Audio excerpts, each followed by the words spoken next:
Today we are going to deal with PCA, which is Principal Component Analysis, and Free Energy Landscape in GROMACS. You probably might have seen this plot in some publications and in some tutorials as well.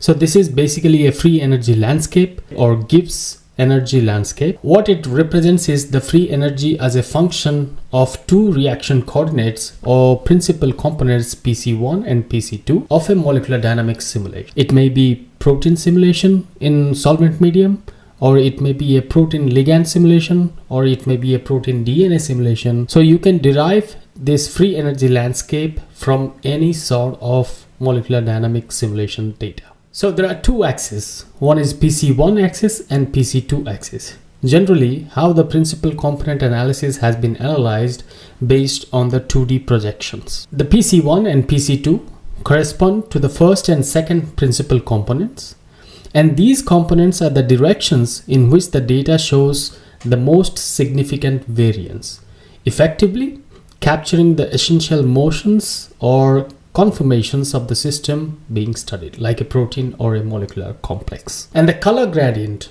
that you see, it depends what you use colors for your free energy plots, but in this case there are blue, green regions and red regions. The red regions that you see are unstable states, and the blue and the green regions are the stable states or conformations that the system is most likely to occur. And what about the clusters? So the small bins that you see over here, these bins are the clusters, and the blue-green clusters, what you see here, corresponds to the most stable conformation, and the red region between the clusters are less favorable or unstable state. What it means is that the system would need to overcome to transition from one stable state to another stable state. And sometimes what you observe is there are PC1 and PC2, but the clusters are different. So you see one cluster over here and another cluster over here.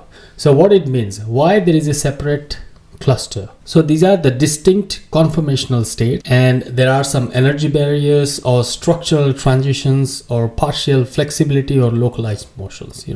This might be the reason. Sometimes when you consider a protein ligand simulation or a protein simulation, in this case the protein might have multiple stable conformational states that are quite different from each other, and the separation along PC2 could indicate the presence of significant energy barriers between these conformational states. The protein might undergo large structural rearrangements that result in distinctly different conformation. For example, the protein might switch between an open and closed conformation, and these distinct states would be represented by separate clusters. Sometimes it might reflect localized flexibility in certain regions of the protein. So it depends on your simulation. How stable is your simulation, how unstable is your simulation, that you need to verify through free energy landscape. We are going to deal today is about a protein ligand complex free energy landscape. The goal is to understand how the binding of a ligand influences the overall dynamics of the protein. You can consider combined motion analysis, the influence of the ligand to the structure, what type of clusters that you get. So in the previous plot, what you see over here is a protein ligand complex in which the ligand attains a distinct motion or different energy barrier from the starting structure. You can also verify the protein ligand interaction dynamics. So PCA can help you to understand the flexibility of these binding sites and how the protein adjusts to its structure to accommodate the ligand. And the free energy landscape will provide insights into which conformational states are most energetically favorable and how the protein ligand complex transitions between these states. We'll deep dive into how to analyze this. There are two separate commands to perform this analysis. Let's get started. So let's open up the terminal, and you can look here that these are the files from my previous simulations. So what you need exactly is the TPR file, the center.xtc or fit.xtc file, index.ndx. I mean, these files are necessary to perform PCA and free energy calculations. So on the right hand side, you can see I can track my files over here, and you can use this command. So once I start the command, it will start running here and the files will be populated in this terminal. Okay, check that you have GROMACS installed. So I activate my Conda environment and then check for GMX, right? So my GROMACS is working. I created a folder called PCA. So I go to that folder PCA, okay, and I have a script there which performs all the calculations for you. But before that, what you have to consider for a protein ligand simulation. This is a complex simulation. So you have to make an index file for the backbone of the protein and the ligand file. So first thing, what you have to do for a protein ligand simulation or a complex simulation is make an NDX file for backbone and the ligand, because those are the two things that you will track for PC calculation, I mean for principal component calculations and free energy landscape. The command is GMX make NDX and your TPR file. Okay, once this is prompted, you will choose 4 as a backbone and then your ligand number 13. Okay, now Q for quit, and you have your index.ndx, and you can grab the backbone with the ligand, and you can see you have your backbone and ligand listed over here. Everything is set. Now what you have to do is you have to run a script. So the script to run the PCA and the free energy and convert into a PDF file is in the script that I have written it. So I will post this script on my GitHub channel, and the link will be in my description. And I go to the folder called cdpca, okay, and then I have this script.sh where you can see that I categorized it from 0 to 100 nanoseconds at 10 nanosecond intervals. That means it will start from 0 to 10 nanoseconds, 10 to 20, 20 to 30, likewise up to 100 nanoseconds. Okay, first command that it will run is gmx covar. So it will perform this covariance. So you can type gmx co covar -h and to look what it does. Basically gmx covar calculates the covariance matrix, and all structures are fitted to the structure in the structure file. So one thing you will consider over here is the fit.htc file, because that contains no periodic boundary conditions and it is rotated and translated. So that's why we use the fit.htc. Okay, the next command that you see is the gmx ani command. So you type here gmx an. This is the eigenvector, so it analyzes the eigenvector produced from the covariance from the covar file, okay, -h. And you can see here it's a long description. So this means it analyzes the eigenvectors. The eigenvectors can be of a covariance matrix which is resulted from the gmx covar or from a normal modes analysis. So we are doing this covar analysis, that's why it will analyze all the files from the covar or covariance matrix. Okay, the next command is the gmx sham. So it will capture the 2D projection from the eigenvectors and it will create a file called xpm, and then this xpm to ps command will convert the xpm to a EPS file, and then this EPS file can be converted to PDF file by using the command called convert. So as I run this, you will see here all the files will be listed. So let's run this. So before running the script, what you have to do is you have to give the permission. Okay, now you have given the permission. Now you just run sh script.sh. And you will see it will automatically choose 20 as a backbone ligand, which I created the index file, and also in the second group it also creates the backbone ligand. And you can see your eigenvector trajectory file will be created, XVG file will be created, and you can see the EPS file, PDF file will be automatically created. So this script not only creates only for 0 to 10 nanoseconds, 10 to 20, but up to 100 nanoseconds, as long as your simulation runs. So you can categorize it, and you can finally look into the files each and every intervals to track the free energy landscape, and which structure is more stable, which structure is less stable, what kind of configurations does your protein ligand conformation takes. So you can have a look into that. So it will take some time. The only advantage in this way is that if you consider the backbone, it will run fast. But if you consider the protein and the ligand, it will take a long time, and because the diagonal matrix, the covariance matrix that it is going to calculate is very, very large. So we only take into consideration the backbone, not the whole protein. So as you can see, you can track all the files it is creating. So 0 to 10 is done, 10 to 20 is done, 20 to 30 is done, 30 to 40 is done.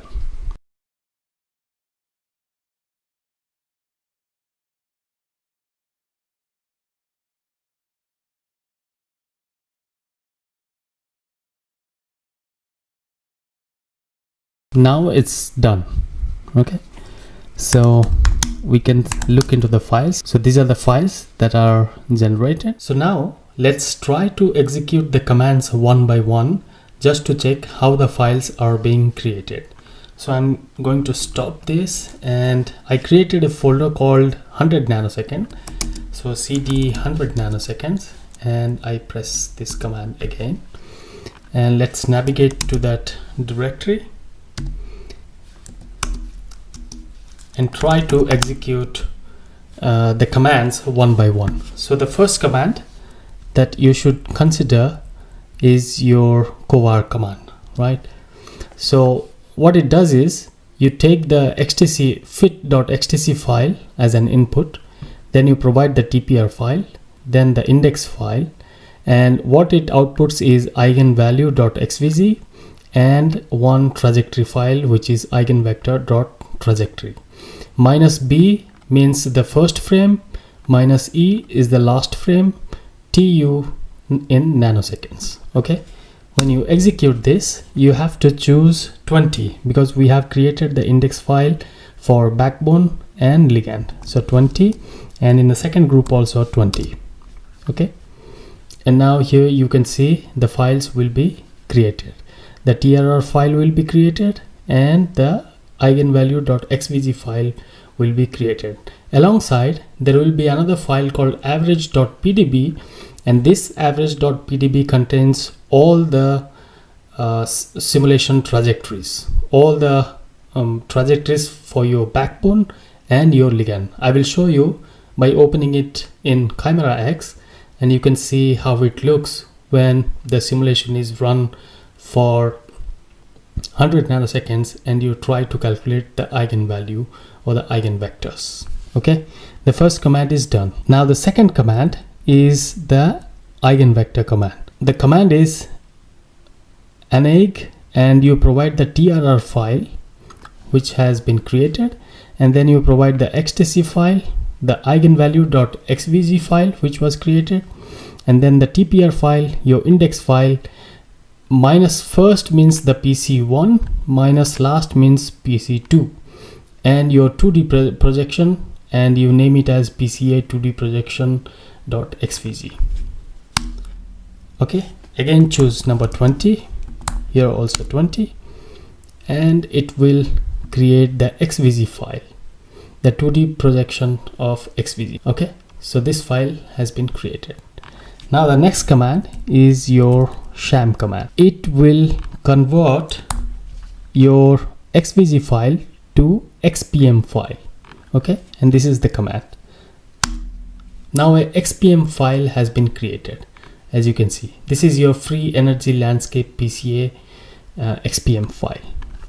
The next command that we are going to execute is the xpm to ps command, and you provide this file xpm to ps, you provide this xpm file and you convert into eps file.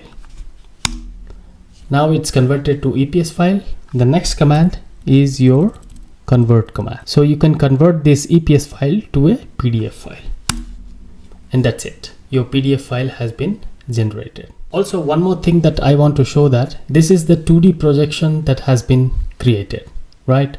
So now I create another folder which is called 3D folder or something like that. So I go to this 3D folder, and now I will run this analyze eigenvector into 3D format, not 2D projection but 3D projection. I just want to show you how the 3D projection will look like and how complex it is for a 100 nanosecond simulation. Okay, so this is the command to get the 3D projection.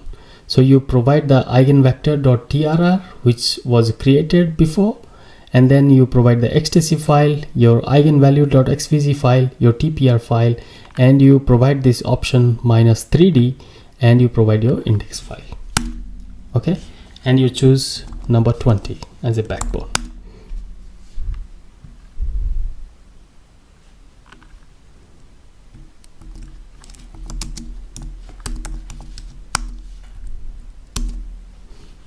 And you can see your file is created, which is 3D projection.pdb. Now you can visualize this file in Chimera X. So when you navigate to the folder, you can see all these plots have been generated. So this is for 0 to 10 nanosecond, and you can see this Gibbs energy in kilojoules per mole, and the blue one is the most stable one, the red one is the unstable one, and the transition in between that is kind of favorable. So green ones and the blue ones are favorable, and the yellow ones and the red ones, they are not stable. Okay, so you can analyze this for 0 to 10 nanoseconds. This is for 10 to 20 nanoseconds. This is for 20 to 30 nanoseconds, and likewise for 90 to 100 nanoseconds. And you can actually observe that from 0 to 10 nanoseconds to 90 to 100, it looks completely different. So this you can visualize in your trajectory files. So when you analyze the trajectory files, you can see this kind of variance, or the protein conformations, energy barriers, why this is changing. So here you can see this is from 0 to 10. The energy range is from 0 to 11.2. Here is 0 to 15. It's even more, and it's more reddish in color and the yellowish in color. That means the structure is unstable. Here kind of stable, it has a mixed value, but when you compare this to this, it is more distorted. Something happens, the conformation has changed, or something happens over there. So you can analyze that as well. Okay, these are the 2D projections. What do you get when you consider this 3D projection? So you will get a project.pdb file, and you can analyze the eigenvectors in 3D. So I make it a sphere, and then I just want to show. So this is the variance that you get, the eigenvectors from your 100 nanosecond simulation, which is very difficult to analyze. That's why we do project it for 2D projection. So we visualize this PC1 and PC2 in 2D plots rather than in 3D plots. You can see the variance. Okay. Also, if you want to look into this average.pdb that we created, so you can see that how many conformations has been generated.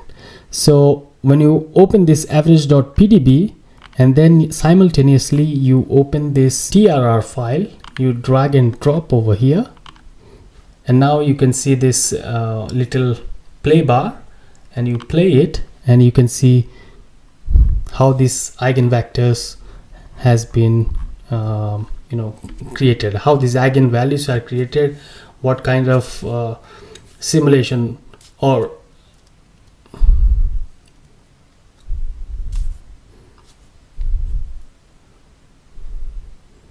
you can see that how the values have been calculated. And this is the trajectory file from where your eigenvectors were calculated. Actually, this has no meaning, just to have some visualization. I just showed you there is no meaning in this. You just consider the 2D values, and this is the script. So I can upload this script to my GitHub channel. So you can go to this molecular dynamics GitHub channel. So in this repository, you can find this PCA FEL, and you can find this script.ss file. So I will put the link in the description, and you can use this script to run all the calculations. So yeah, that's it for today. Thank you very much. If you like my contents, then please do subscribe to my channel.